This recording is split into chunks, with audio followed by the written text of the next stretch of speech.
Good morning, everyone. You're taking a live look at the stunning New York City skyline at 7:57 a.m. on the East Coast and 4:57 a.m. on the West Coast. Thanks so much for joining us this Saturday, December 14th. I'm your host, Kara, and I'll be guiding you through the top stories of the week, as well as live events happening around the globe. While we're off to a slow start today, let's dive into some important headlines, starting with an international story. In South Korea, Parliament voted on Saturday to impeach President Yoon over his controversial and brief martial law decree. This action ended several days of political paralysis and sparked intense debate about Yoon's future. The National Assembly passed the impeachment motion by a vote of 204 to 85, effectively suspending the president's powers and duties.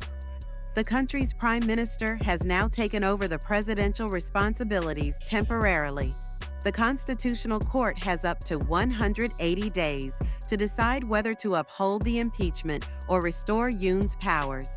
If he is removed, a national election will be held within 60 days to select a new president.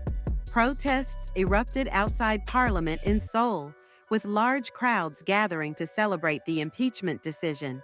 Jubilant demonstrators waved banners and colorful K-pop glow sticks, while leaders declared the preservation of South Korea's constitutional order. On the other hand, another group of supporters gathered in a central plaza, showing their support for Yoon, though their mood shifted to one of quiet contemplation after hearing the news of his impeachment. Both protests were largely peaceful. This situation stems from President Yoon's December 3rd declaration of martial law, the first in over 4 decades in South Korea. The decree lasted just 6 hours, but caused significant political chaos, halting diplomatic activities and rattling financial markets. Following Parliament's unanimous vote to overturn the decree, Yoon issued a statement asserting he would not resign, calling for stability in government functions during this temporary pause in his presidency. Under South Korea's system, executive power is vested in the president, but if the president becomes incapacitated, the prime minister assumes control.